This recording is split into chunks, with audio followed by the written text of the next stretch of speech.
అస్సలాము అలైకుం, welcome to my channel. ఎలా ఉన్నారు? బాగున్నారా? నేనైతే చాలా బాగున్నానండి. మీరందరూ బాగుండాలని మనస్ఫూర్తిగా కోరుకుంటున్నాను. ఈరోజు ఆలు చికెన్ కర్రీ చేస్తున్నాము. ఇంకా రొట్టెలు కూడా చేస్తున్నాము, గోధుమ రొట్టెలు. ఈ ఆలుగడ్డలు ఇలా కోసుకొని క్లీన్ చేసుకొని వాటర్తో కడిగి ఇలా కోసుకొని పెట్టుకున్నామండి. ఈ 2 పెద్ద ఉల్లిపాయలు పెద్ద సైజు కోసుకున్నాము. కొబ్బరి పేస్ట్ కూడా మిక్సీ పట్టేశానండి. ఈ ఆలుగడ్డలు పెద్ద సైజులో ఇలా కట్ చేసుకున్నాము. ఇలా నూనెలో వేయించుకొని ఇది కూడా పక్కన పెట్టేస్తాము. ఈ చికెన్ కూడా ఇలా వేయించుకొని పక్కన పెట్టేసి దాంట్లో ఈ కోసుకున్న పెద్ద ఉల్లిపాయలు ముక్కలను పచ్చిమిరపకాయలు 3 వేసేసి ఇంకా అది కూడా వేయించుకోవాలి.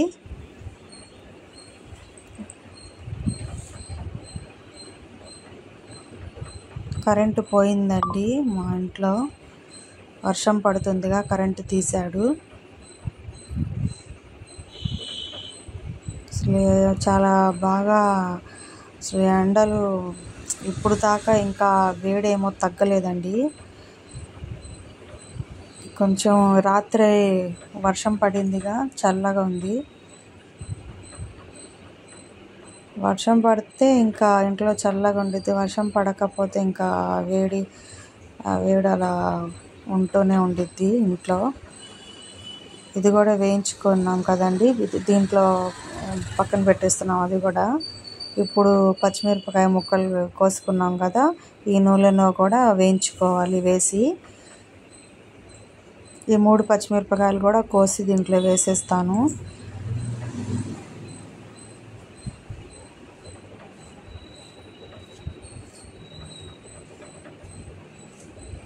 ఇప్పుడు అల్లం వెల్లుల్లి పేస్ట్ వేస్తున్నాము.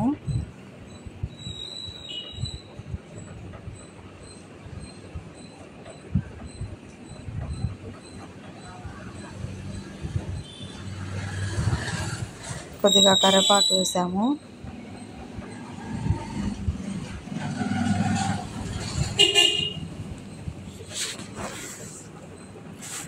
ఇప్పుడు దీంట్లో ఇది మిక్సీ పట్టేశానండి. కొబ్బరి, ధనియాలు, కొద్దిగా లవంగా చెక్క, ఒక యాలక్కాయలు మొత్తం వేసేసి మిక్సీ పట్టేశాను. ఈ మసాలాలు కూడా కొద్దిగా పచ్చివాసన పోయేంత వరకు ఇలా వేయించుకోవాలి.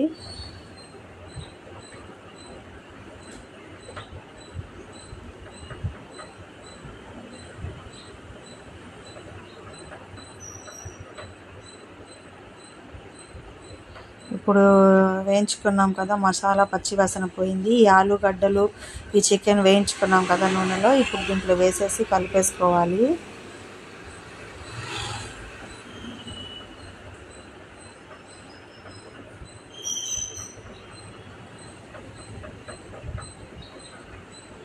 కారం వేసేసారు చూసారు కదా, 2 టేబుల్ స్పూను.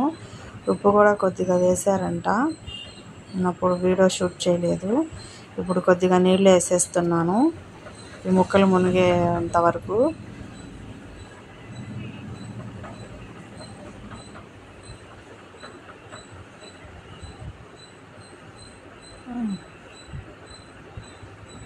కొద్దిగా వేసేస్తున్నామండి, సరిపోలేదు ఉప్పు.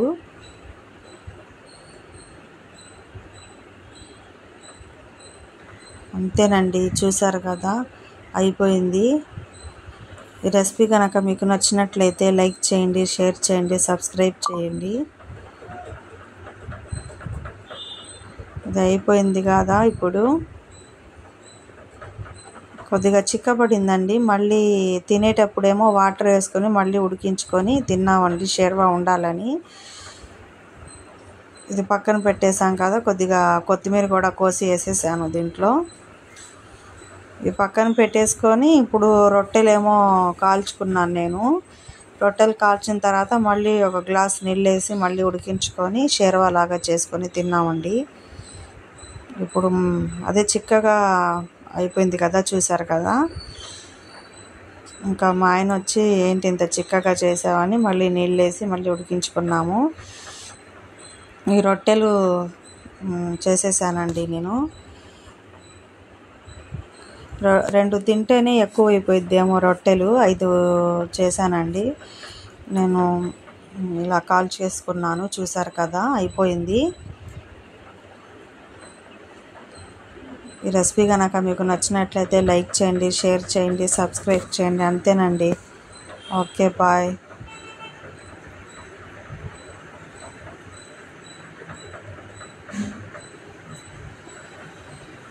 ఇలా షేర్వా ఇలా చేసుకున్నాము.